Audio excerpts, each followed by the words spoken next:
నమస్తే welcome to Suman TV నేను మీ విష్ణు ప్రస్తుతంతో పాటు certified financial planner Ram Prasad గారు ఉన్నారు వారితో మాట్లాడదాం సార్ నమస్తే సార్ నమస్తే అండి విష్ణు గారు సార్ చాలా మంది చెప్తున్నారు ఈ మధ్య కాలంలో మ్యూచువల్ ఫండ్ పోర్ట్ఫోలియోస్ కూడా మైనస్లోకి వెళ్తున్నాయంట మరీ ప్రత్యేకించి లాస్ట్ 3-4 మంత్స్లో 10% పైగా మ్యూచువల్ ఫండ్ ఇన్వెస్ట్మెంట్స్ పడిపోయాయంట మరి ఇది ఇలానే కొనసాగితే రాబోయే రోజుల్లో మ్యూచువల్ ఫండ్ ఇన్వెస్ట్మెంట్స్ జీరో అయ్యే అవకాశం ఉందంటారా సార్ మ్యూచువల్ ఫండ్స్లో ఇన్వెస్ట్మెంట్ జీరో అవుతుందా ఇది క్వశ్చన్ మీరు అడిగింది ఓకే థియరిటికల్లీ జీరో అవ్వాలి అయ్యే అవకాశం ఉండాలి థియరిటికల్లీ అసలు మ్యూచువల్ ఫండ్ అంటే ఏంటి ఇన్వెస్టింగ్ అక్రాస్ మల్టిపుల్ స్టాక్స్ అంటే మనం వాడుతుంది ఈక్విటీ మ్యూచువల్ ఫండ్ ఓకే అంటే ఇంచుమించుగా యావరేజ్గా ప్రతి మ్యూచువల్ ఫండ్ 50 నుంచి 80 స్టాక్స్ మధ్యలో ఇన్వెస్ట్ చేస్తుంది బారింగ్ ఫోకస్డ్ ఫండ్స్ థీమాటిక్ కాకపోతే regular diversified equity mutual funds కనీసం 45 స్టాక్స్ నుంచి 85 స్టాక్ల మధ్యలో ఇన్వెస్ట్ చేస్తారు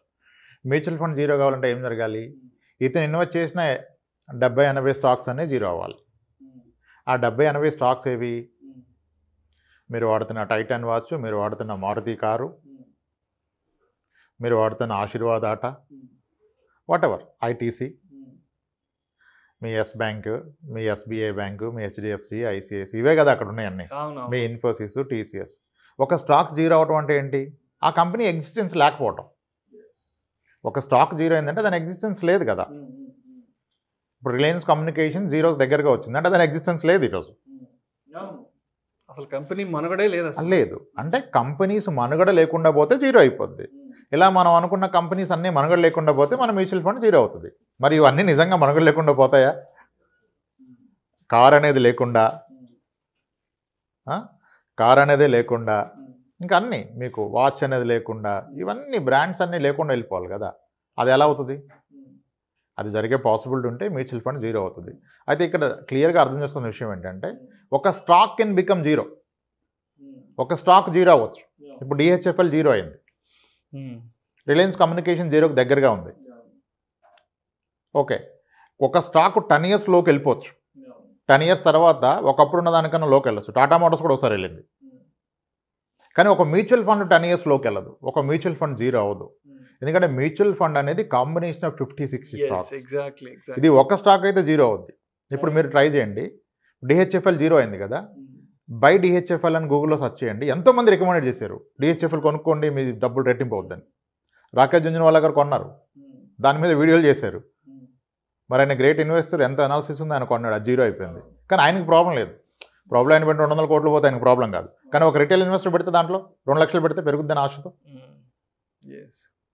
ప్రాబ్లం సో ఒక స్టాక్ కెన్ బికమ్ జీరో ఒక stock can go to 10 years లో కానీ mutual fund cannot go to 10 years లో ఎందుకంటే mutual fund is a combination of 40-50 stocks which is spread across different sectors at least 13 sectors automobile అనుకోండి software అనుకోండి hospitals అనుకోండి consumer goods అనుకోండి auto accident what ever it is pharma speciality chemicals banking non banking ఇలా multiple సెక్టార్స్లో ఉంటుంది కనుక ఇది zero అయ్యే chance ప్రాక్టికల్గా ఉండదు థియరిటికల్గా ఉంటుంది అయితే ఇంకోటి సరే ఇట్లా కాదు సార్ ఈ మాట్లాడినందుకు డేటా చూద్దామంటే ఇండియాలో మ్యూచువల్ ఫండ్స్ ఎప్పుడండి స్టార్ట్ అయింది 1963లో యూటీఐ మ్యూచువల్ ఫండ్ స్టార్ట్ అయింది 63లో United Trust of India UTI is the government RBI స్థాపించిన సంస్థ అప్పుడు స్టార్ట్ అయింది మ్యూచువల్ ఫండ్ 1963లో అప్పుడు ఎన్ఏవి కాన్సెప్ట్ లేదు ఓన్లీ డివిడెండ్ కాన్సెప్టే 1 year తర్వాత డిస్క్లోజ్ అయ్యేది మీరు లాస్లో ఉన్నారా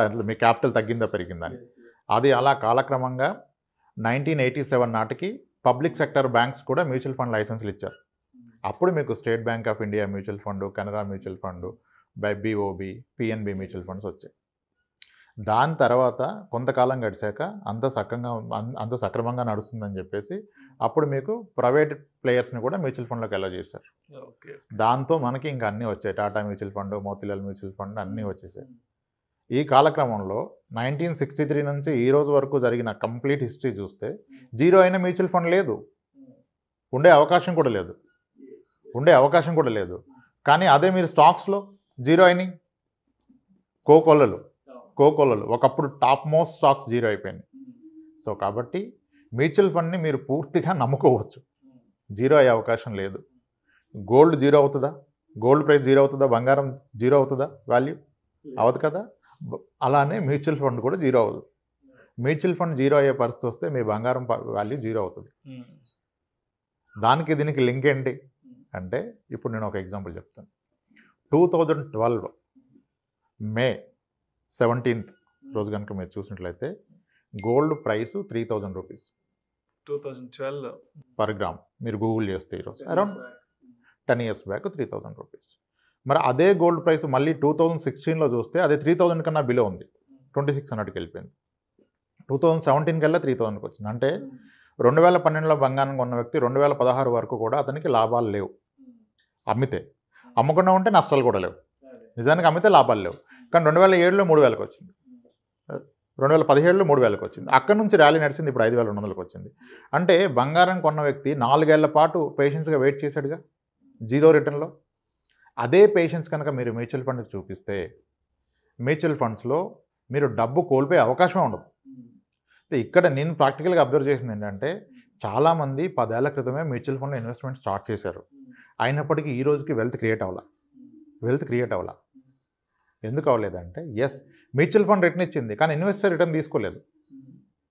ఇన్వెస్టర్ తీసుకోకపోవడం ఏంటండి మ్యూచువల్ ఫండ్ ఇస్తే అంటే, ఇప్పుడు ఒక వ్యక్తి ఎగ్జాంపుల్ అనుకోండి, మ్యూచువల్ ఫండ్లో నెలకు 10,000 పెడుతున్నాడు, 2007 నుంచి పెడుతున్నాడు, 2007 నుంచి 10,000 పెడుతున్నాడు. అదే వ్యక్తి ఆ రోజు సుకన్య సమృద్ధి లేదు, పీపీఎఫ్లో పెడుతున్నాడు, వాటెవర్ అదర్ స్కీమ్స్లో పెడుతున్నారు, ఇన్సూరెన్స్ పాలసీల్లో పెడుతున్నాడు, ఓకే, ఒక ప్లాట్ కొనుక్కున్నాడు, చిట్టీలో పెడుతున్నాడు, అన్నీ చేస్తున్నాడు.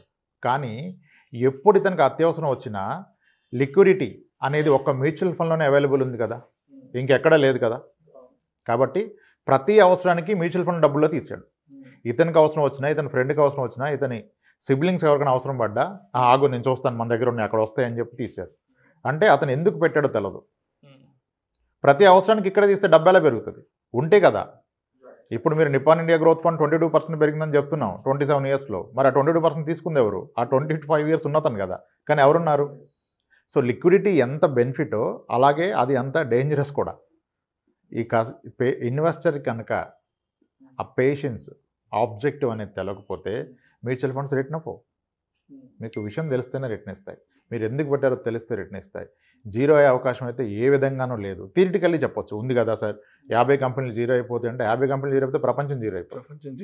ప్రపంచం జీరో అయిపోద్ది, ప్రపంచం జీరో అవ్వదు. సో 1-2 స్టాకులు జీరో అవుతాయి, ఖచ్చితంగా అవుతాయి స్టాక్స్. అందుకనే మరీ ఇంత గట్టిగా మనం చెప్పేది ఏంటంటే, ఒక స్టాక్ను మీరు నమ్ముకోవద్దు. ఇప్పుడు మీరు నమ్మిన కొన్ని క్లోజ్ అయిపోయిన స్టాక్స్ని ఒక్కసారి గూగుల్లో సెర్చ్ చేయండి, ఎంతమంది బై రికమెండేషన్ ఇచ్చారు. ఇప్పుడు అవి మానుకుని వేరే స్టాకులు రికమెండేషన్ ఇస్తున్నారు. మరి ఆ రోజు ఇచ్చిన దాని గురించి ఎక్స్ప్లెనేషన్ ఎక్కడిది మనకి? సో రాకేష్ జుంజునవాలా గారు పెట్టాకే డిహెచ్ఎఫ్ఎల్ జీరో అయిపోయింది. ఆయన ఇన్వెస్ట్ చేసిన ప్రాబ్లీ 6 monthsలో. మరి ఆయన ఫాలో అయ్యే వాళ్ళు చాలామంది పెట్టుంటారుగా. సో కాబట్టి స్టాక్స్ జీరో అవుతాయి, మ్యూచువల్ ఫండ్ జీరో అవ్వవు. ప్రాక్టికల్లీ అవ్వవు, థియరిటికల్లీ అవుతుంది. ఆన్సర్ థియరిటికల్లీ జీరో అవుతుంది, ప్రాక్టికల్గా అయ్యే అవకాశం లేదు. అండ్ 1963 నుంచి మనకి హిస్టరీ ఉంది. ఇంత హిస్టరీలో కాంది ఇప్పుడు కొత్తగా జీరో అవుతుందా? అవుతుంది. సో మ్యూచువల్ ఫండ్ జీరో అయ్యే అవకాశం లేదు. Right. Thank you sir. Thank you so much Ramprasad garu. Mutual funds investments zero అవుతాయా కావా అనే అంశం గురించి ప్రేక్షకులకు మీ విశ్లేషణ ద్వారా చాలా చక్కగా వివరించారు. Thank you so much sir. Right sir, thanks sir. ఇలాంటి మరిన్ని interesting videos and valuable information కోసం వెంటనే మా ఛానల్ను సబ్స్క్రైబ్ చేయండి, లైక్ చేయండి, షేర్ చేయండి. అదేవిధంగా మీ అభిప్రాయాలను వీడియోస్ కింద కామెంట్స్ రూపంలో మాకు తెలియజేయండి. This is Vishnu signing off.